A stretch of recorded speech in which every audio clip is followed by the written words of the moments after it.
welcome back to another recording of Elevate Your Brand. I am Chris Anderson, your host. Looking forward to this episode, as I do on all episodes, really, because bringing on experts who have a lot of experience, I like to learn from them as well. And today's no different. Today we have Scott, who's coming on the show, and Scott is, he's a lot of things. He's done a lot of good, but one cool thing is he's a Christian entrepreneur. He's also the CEO of 8-Figure Focus, where they help coaches and consultants hit that 7-figure or 8-figure mark in revenue. And they've helped over 20,000 people. And besides that work that he does with individuals, he is also the go-to advisor for organizations like T-Mobile, American Express, and Harvard University on revenue growth.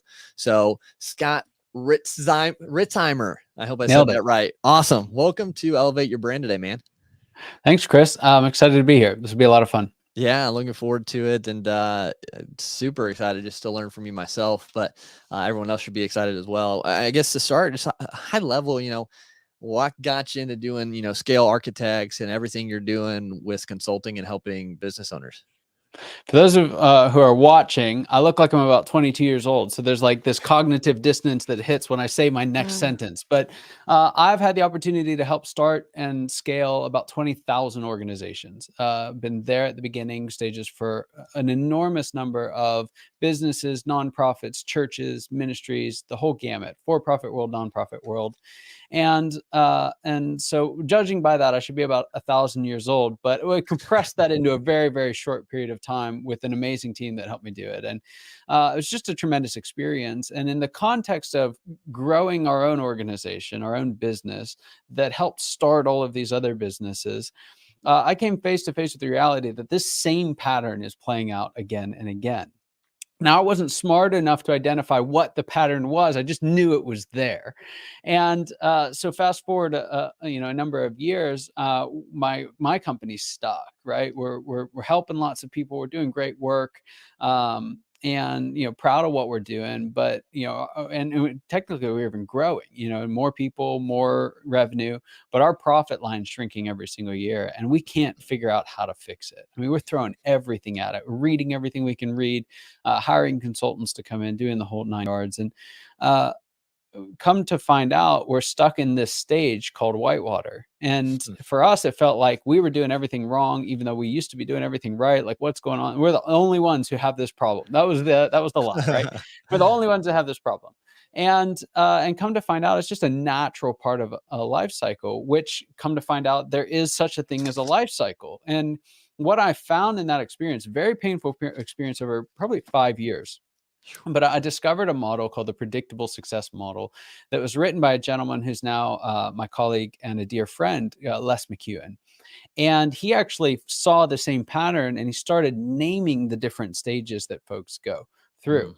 And when you start to hear about it, and hopefully a moment to share it briefly, I mean, I can talk about this for days, so rein me in. But when you start to identify that there are these different stages that we all go through, it starts to explain what is like the insanity of growing a business, right? Because there's so many things about business that one day feel like they make sense, and the very next day it's like, I don't know anything, right? Right.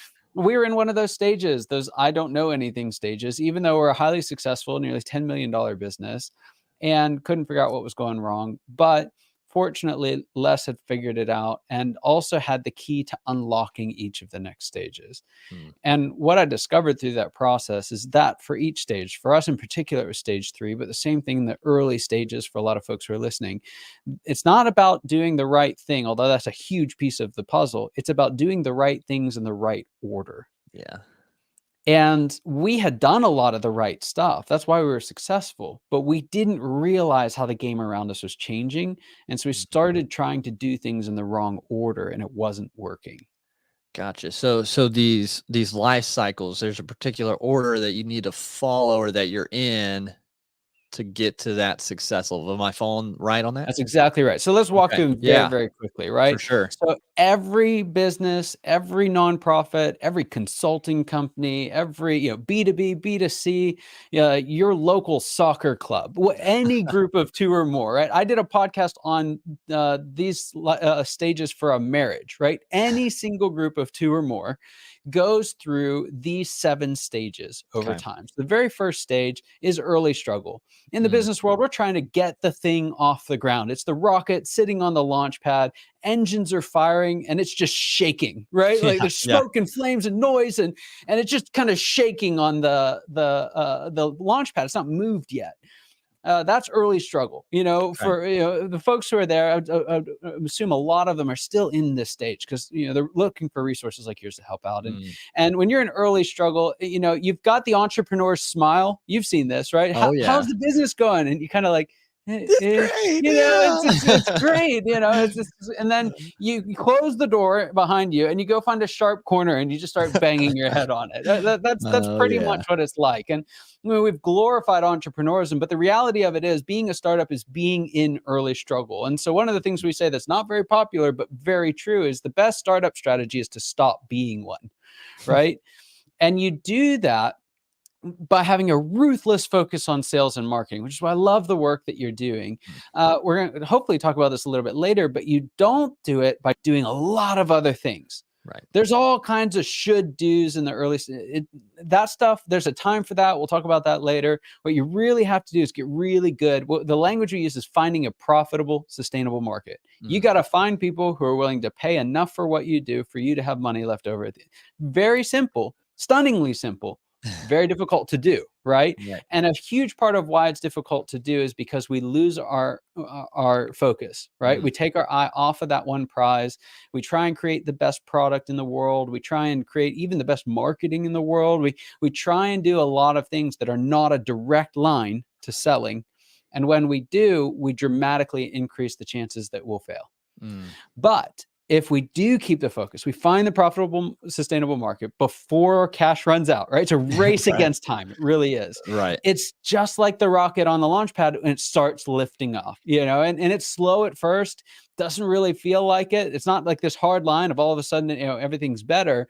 But what happens is that thing starts getting up off the launch pad and it's rising. It goes faster and faster and faster. All the rockets pointing in one direction and boom, we're off to the races. And that's where the business goes into the second stage we call fun, right? Very technical term. You're going to have to write it down because you won't remember, right? Right. But no, it's fun because it's fun. It's not early struggle anymore. Yeah. We are stealing victory from the jaws of defeat. We are righteously exhausted at the end of every day. And every week we get up and we just do it all over again. And it's just as much energy. It's an enormous amount of energy, but it's exhilarating because it's working. Mm-hmm.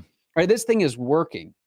And so we stay focused on what we do well. We bring some people. We go from one customer to 10 to 100 to 200, whatever that is. We go from one employee to 10 to 100. We go and each metric across the business is going up and to the right.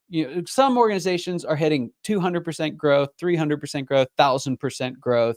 These stunning numbers. Now, it looks really good as a percentage, but if you look at it, they started, market share at the beginning of fun is about 2% of the square root of squat, right? It's not a whole lot. Yeah. And so these are relatively small numbers when you look at the absolute values, but for the folks inside the organization, I mean, you're just taking ground and taking names, and it's awesome. And then it isn't, right? Something happens. So over the course of fun, what's happening behind the scenes that nobody talks about, you don't really even see, especially for quite a while, is as there's more and more and more of everything, right? Fun Mm-hmm. is growth by addition. We say Mm-hmm. yes, and we make it happen. Well, it starts getting more and more complicated. It's a lot harder to manage 15 people or 150 people than it is one, right? It's a lot harder to work with 9 clients at the same time instead of one. When these numbers are different for every industry, but Right. suffice it to say, when the numbers go up, so does the complexity. Mm-hmm. And so the hard charging, take hell with a water pistol, like come all hands on deck all the time. It's like 6-year-olds playing soccer. That's basically how we lead in fun. It's just a swarm of people running all Right. over the place. That's what it is, and that's what it's supposed to be, and that's why it's fun. But that fun has an expiration date. If we're going to keep growing, what happens is the game around us changes, and that's where we fall into that third stage. And it's another one of the not good feeling stages called whitewater. Mm.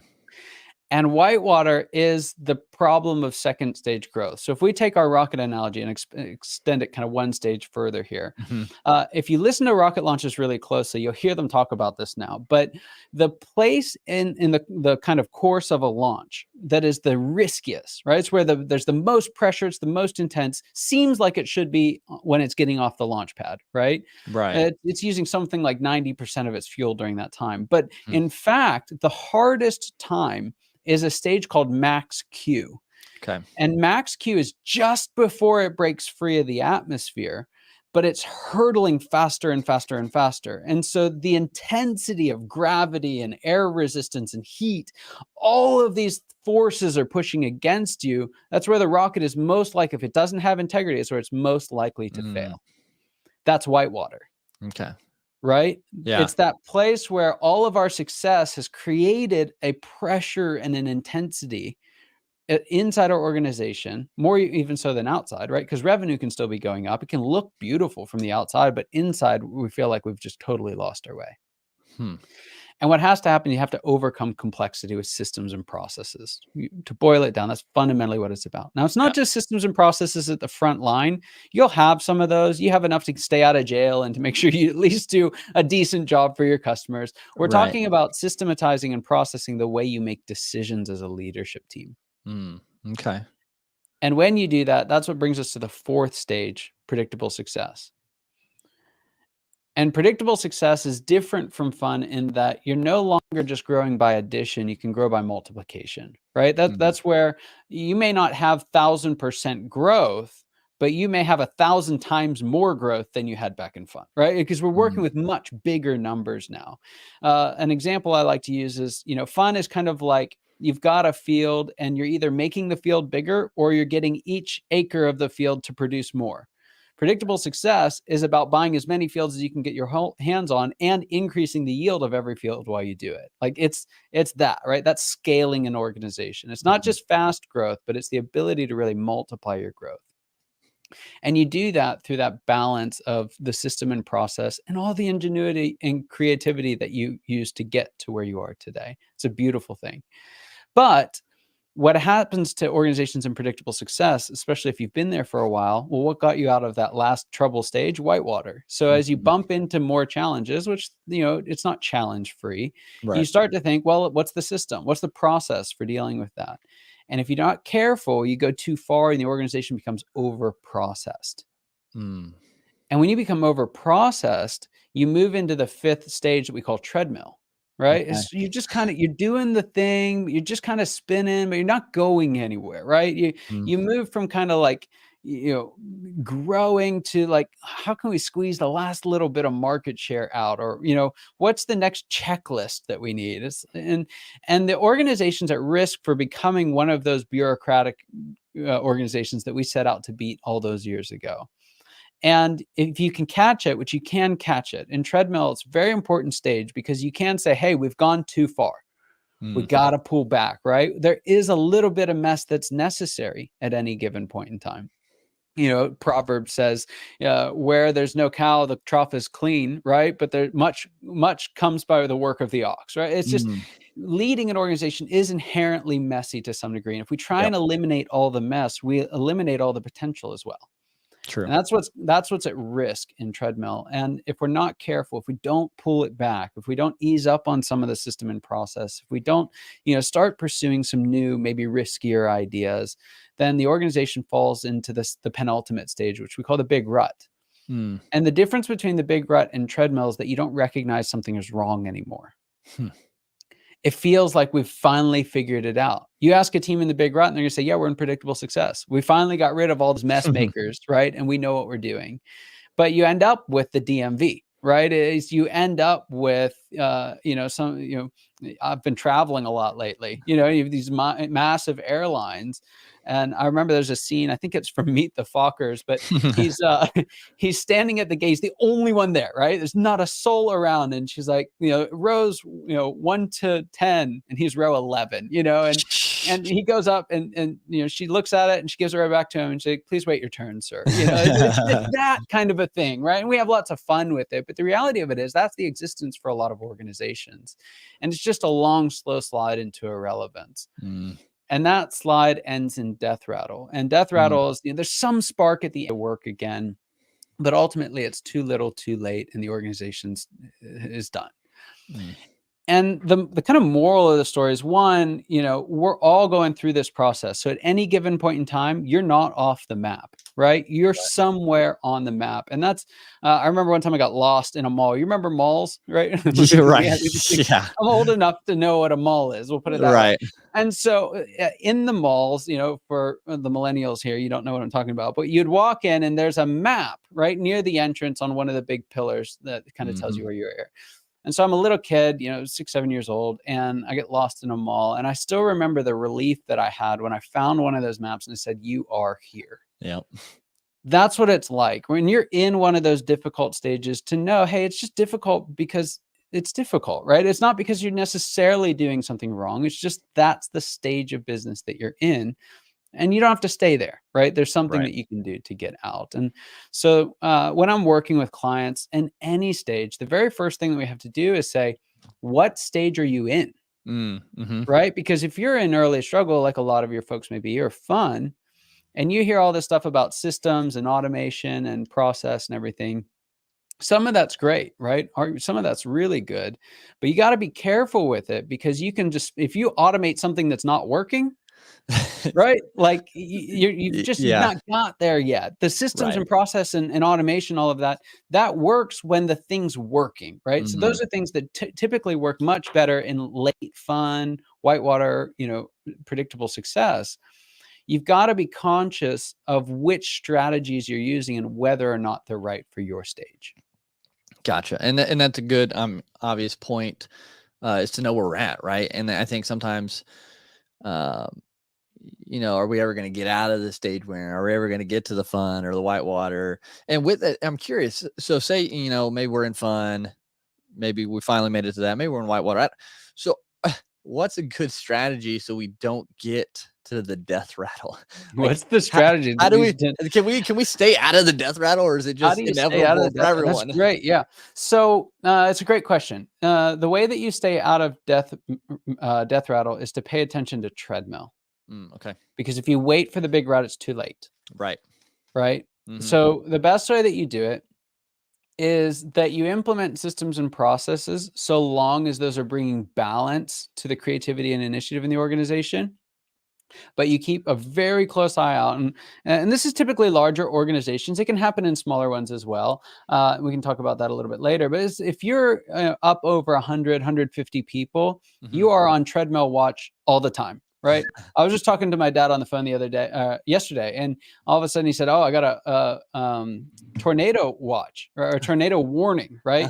I've got to get down in the basement, which is not common for the Pennsylvania where he's at. Yeah. But that's basically what it's like. You are constantly under a tornado warning. If you're up over 150 people, you're constantly on a tornado warning. Like you've got to pay attention to treadmill because it's so easy to let it slip. So that's the best answer for how you stay out of death rattle. Now, on the other side, you've got an equal but opposite extreme, which is how do you get out of early struggle and stay out of early struggle? Right. Yeah. And that is, you do that again. I mentioned this at the beginning, but you do it with that ruthless focus on your profitable, sustainable market, an intense, unrelenting focus on selling. Yeah. Cause I think a lot of people, like you said, there's so much like things you should do, or, things that they're the shiny object type thing. And people want to implement all these things, especially early on, because I think that they'll be like that golden ticket to success when, we need to focus on profit. I just interviewed Rocky Lavalny, who's, profit comes first and everything like that. And that, like, you've got to have the profit so you can be able to get to the fun and get to that predictable success. And it comes down to, are you selling your thing, Yeah, or your product or absolutely. service? And that should be the And main are you focus. selling enough of it, yeah, to replace cash before cash runs out? You Yeah. know, Hmm. we tend to jump into a new business like, well, we'll be profitable in 3 months, and it's 3 years. Like this is a 2 to 5 year process for Yeah. most people. If Yeah. you're in early struggle, you're listening right now, and it's tough. I feel for you, and you've been there for a couple years, and you're like, I don't know if I have what it takes. The fact that you've been in early struggle for 2 years is no indication of whether or not you have what it takes, Yeah. right? Now, there you might not, right? And if that's the case, you want to get out as soon as you can, but you're gonna spend time in early struggle. Everybody does. It's a very rare story, and it's usually a lie if folks say that they went from zero to a ton. Hmm. We'll say that right off the bat. It's just Right. it's not normal. Mhm. Most of us, vast majority of those who make it, you Yeah. know, make it by having the resilience to fight through what is a almost constant discouragement, right? There's a lot of bad news in early struggle. And I remember Jerry Seinfeld was talking about what it took to become a great comedian. Uh-huh. And he said he's just amazed by comedians, not because of how funny but they are, but because of how long they had to crawl on their face to get to that point, right? Yeah. It's just the price that you pay to succeed. And it's not fun to be in it. That's the fun stage. Yeah. Uh, but just because you're in it doesn't mean you're doing something wrong. But so don't beat yourself up on it, but what you can do to increase your chances of success is to just have that hyper focus on selling. Yeah. Yeah. And I think, like, just trying to figure out where I am in my journey even now. It's like, okay, where am I actually at after you went through those life stages? Like, I feel like I'm not in the early struggle. Maybe I'm still in the fun, but like, I feel like it's still difficult to even see, looking at what we've done with Elevate, like, where are we at? And how do we, make sure we're in the right trajectory, and doing the right thing. So I think it's a simple model, but you still got to take that step back and kind of really, take heed of what's going on, so you don't miss. Maybe you are on treadmill, and you need to rethink some Yeah. things. So, Yeah. it's definitely an eye opener with that. I mean, so where do we go if we find we're in, you know, maybe whitewater? What are some practical things we can do to get going from there? Yeah, it's important to rewind. So if you're in whitewater, Mhm. you got to remember, how did we get here? Yeah. We got here by keeping system and process to a minimum, right? Yep. So we can try a lot of things and execute on a lot of things, and it's all hands on deck all the time, right? When we were leading through what I now know as the fun stage, I didn't know it at the time. Every time we'd hire someone, I'd go in and tell them, I'd say, "Hey, we don't have all our ducks in a row. If you're looking for a place that has all your ducks in a row, go somewhere else because you'll be miserable here. But if you don't mind when you find a stray duck, just kind of putting them where they're supposed to be, you're going to have a blast here, right?" So it's just, you embrace that inherent messiness, and that's just how you succeed, and that can last up to, anywhere from, 15 employees. You might hit whitewater pretty early, but a lot of times it's around 45 employees that you really hit Okay. whitewater for the first time in a real sense. Okay. Not to say that there aren't things to learn from each of the lessons, but that's where the complexity really starts to overcome our ability to lead by Mm. ourselves. So that's how you got there. Now, what that means is you are under processed as an organization. Okay. You've not needed the process. So you got to a point where you're under processed. Now, there is a visceral fear in leaders who are in whitewater of being over processed. Right? Like they abandoned that ship a long time ago. That's why they started their company. Those big bureaucratic machines are who they've been beating for the last, 5, 10, 20 years. Hmm. And so we create this false choice in whitewater of, can we be an entrepreneurial organization that we've always been, or do we have to be this big bureaucratic monolithic mess? Mm. The reality of it is predictable success is the happy middle, right? But it's not a place that's like a balance of the two. It's actually holding on to both worlds in tension. Okay. And so the way that you do that, if you're in whitewaters, you've got to add more system and process. And again, it's Gotcha. primarily to your decision making. So I mentioned at the beginning, we were in whitewater, we were doing the right things, but we weren't doing them in the right order, right? So Right. just to talk about that quickly, there's a right order to getting out of whitewater, as stepping stones across the river. You can't just jump to stone 5, right? Right. Like you're going to get wet. Yeah. That's what's going to happen. So step 1 is not what anybody thinks step 1 is. Okay. And step 1 is, we call it the org chart. Now, it's not just a flow chart with a bunch of names on it, right? It's not the piece of paper. Who cares about that? That's a part of the process. It's a tool for clarity. But what we're really talking about with the org chart is building a machine for decision making. Okay. Does everybody in the organization know where they fit in the organization and what their contribution to the organization is, right?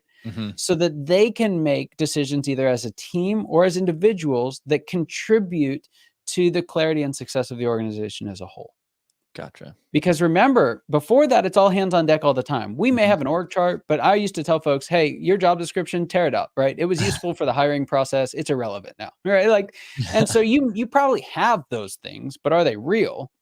In fun, they don't need to be real, quite honestly. They're there to create a little bit of clarity, and they're there for marketing purposes, right? That's about as much as you need job titles in fun. In Whitewater, it's not all about being a company that's all about titles and hierarchy, but it's about using titles to create structure for clarity. So the org chart, step number 1, you got to get that fixed because folks need to know where they are and what's expected of them. The next step is the leadership team. So as you start defining this, we've got to really dial in on the leadership team as a whole. In fun, leaders are the first followers, right? They're the ones who is, hey, we need to get this done. They're the first one to take the step to get it done, right? Yep. That's your role as a leader in fun. It's whatever the CEO decides, be the first one to go after it, right? And you tend to have some people reporting to you, but it's a vertical relationship, right? I do what I'm supposed to do.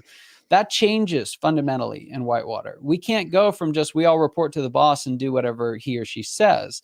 We've got to start leading laterally. It's the language that we use for it. You have to start, we call it lateral management, where you start working with other people on the same level of the org chart with you, where we start coming together to make decisions as a team or as smaller teams, as opposed to just running off and doing our own thing in our own silos. Okay. And so lateral management is about developing the leadership skills as a team that we need to drive that machine for decision making. Gotcha. And I think, yeah, and I'm sure is there other steps with this? Because Yes, there's 3 more. We'll go through them quicker. Okay. Cross functionality, right, is the next step. And back in fun, that happens automatically. Again, because it's all hands on deck all the time. When you have a bunch of people running around, you actually have to teach them to work with different departments. Okay. And different people, right? And so we're actually going through and intentionally building the structures that we did intuitively in fun. Okay. Interesting. My brain's And then just the last going, 2 steps, the yeah. last 2 steps, just to round it out, is alignment. Okay. We've got to go back through, and everyone has mission, vision, values these days, and that's fine. That's the starting point, right? It's no longer enough to say, this is where we're going, and then just expect everybody to get there. Yeah. You've actually got to map out, these are mission, vision, and values, but here are the goals, strategies, and tactics that lead to the actions that we need to be taking at an individual level. You actually have to map the gap between the two of them. Okay. Right? Because between the hilltop where you want to go and the hilltop you're on right now is a big fat valley, right? And if you just expect everyone to make it across that dark valley on their own, you're going to end up with 100 people in 100 places. Yeah. And so by mapping out, okay, we're narrowing it down. Here's the next step. Here's the next step. Here's the next step. And that's what keeps everybody throughout the org chart in line and in sync. Okay. And then, and only then, this is the step that everyone tries to skip to, but it's the last step in the process. Then you empower your team, right? Okay. That's when, because once we've created the structure and we've got everyone aligned in the right direction, well, now we can start granting authority, real, genuine authority to make real significant decisions, and know that with a high degree of success, those decisions are going to take us toward our goals as a team. Okay, man. And that's this. Yeah, and this is really good. Like, I'm just trying to break it down in my mind now. There's such good, structure and steps with this. So, for a lot of people listening, they're probably in early struggle. And now that I'm listening to you, I wonder if we're still in early struggle. I don't. So, because I mean, we have a handful of they're contracted employees through with Elevate. And so like, I guess what can clarify what defines you being in early struggle versus fun for those who Yeah. might Yeah, be so that curious? one's one of the simpler transition points, and Okay. that is profitability. Are you regularly profitable? We're looking for a quarter of sustained profitability, and we want that to carry on. Now, just because you were profitable one quarter doesn't mean you're going to be profitable for the rest of your existence, Right. right? And so what you find is that there's a little bit of one step forward, one step back, two steps forward, one step, and you kind of play with that line for a little while. What's happening is early struggle has a gravitational pull. Okay. It's just like our rocket. If we shut the rocket engines off, it, straight back down. Yeah. And so you've got to pay attention to the fact that that there's just a continued pull. So how do we not pay attention to that? Well, one of the easiest ways, we get distracted. One of the most common things I see, especially like visionary leaders who are like, we're going to do this, we're going to do that, is as soon as they get out of early struggle, they get some resource behind them, and they start chasing after 5 new things. Right? It's like, Yeah. I finally have the time to do these things I've wanted to do for so long. Yep. And they've got 5 new things. Well, one of them is in fun, 4 of them are in early struggle, right? And so it's like right back down again. We hire too many people all at once, right? The more you hire, the more money you have to make. And so there's a balance between when do we hire and when do we fire. The general rule for that is, you want to hire on a lagging basis, right? You want to follow sales. It's not comfortable, but it's the best way of staying out of early struggle in those early days. And the last part about it is not something that we necessarily have a time to go into in detail, but we'll point folks to some resources on it. But you've got to work what we call the visionary operator relationship. So there are some people, visionaries, big ideas, let's go. They're starters, they're risk takers. Then you have some folks who are operators who are like, I will walk through walls to get stuff done, right? Just tell me what to do and don't watch, right? That's the type. Now, they're not processors. Everything is a system and process. They're not synergists. Let's all sing Kumbaya. They're both action-oriented types, right? So visionaries are highly idea-oriented. Let's go, start things. Operators are highly action-oriented finishers. So you start, finish, and that's the rocket fuel that gets the thing off the ground. And so you want to work that combination. If you're feeling the pull back to early struggle and you've got a team of 5 to 10 people and you've been out of early struggle for a while, you want to make sure that you've got operators on the team.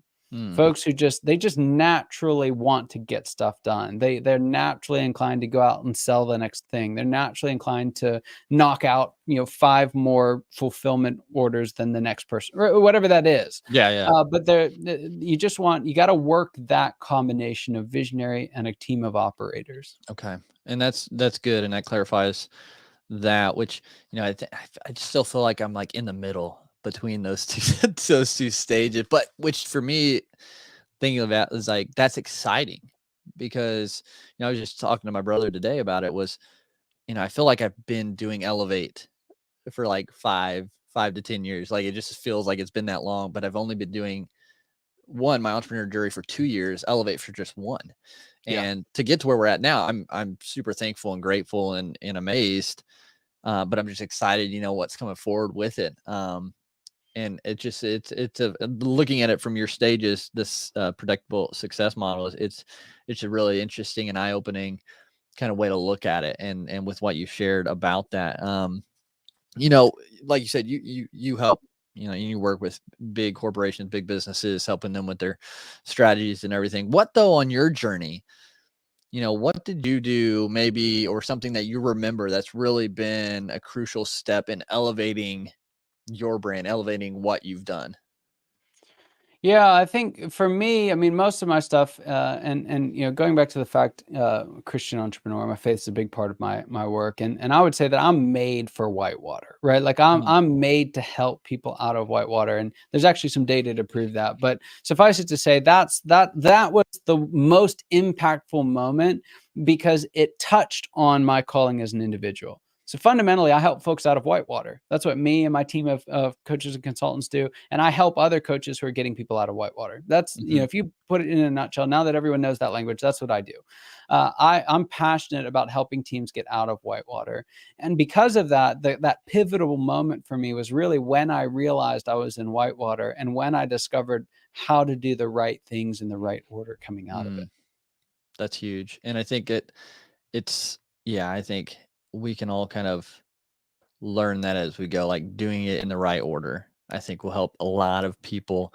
And with that, so looking back on your journey, and this might correlate to what you just said a little bit, even so, but um, say you're to, and you do this, but when you're meeting with an early entrepreneur who's on their journey, and you kind of see yourself in them, Yeah. and you and your journey, what is something you wish you had been told early on when you're starting out that you can share with that Yeah. individual? So this is related. It happened after we were out of early struggle, but Okay. it's really helpful advice if you're in early struggle. And it was actually, again, it was my dad. He was telling, Mhm. I was complaining to him one day because it was hard. We were Yeah. having trouble with something. And I was just kind of waffling on, is this what I want to do? Like, is this really worth it? I wasn't really using that language, but he knew that's what I was Mhm. asking. And I stopped complaining, and he said, "Hey, you either got to shit or get off the pot. Like, either you got to decide that this is what you want to do." Yeah. So I love Henry Cloud. He says, "You are ridiculously in charge, right? You get what you allow or Mm. create. Mhm. You're ridiculously in charge." So when I'm working with folks, it's a tough time. It's a tough time. And so the best way to get through that is to choose that you want to be there. Mhm. Right? Like, this is just the part of the process. I choose to be here right now. If you feel like you've got to do it because it's what you have to do, or you should do it, or your dad was an entrepreneur, so you're an entrepreneur, or whatever, like you thought it was a great idea and you realize that that's not what you want to do, Mhm. either do it or get out of it, Yeah. right?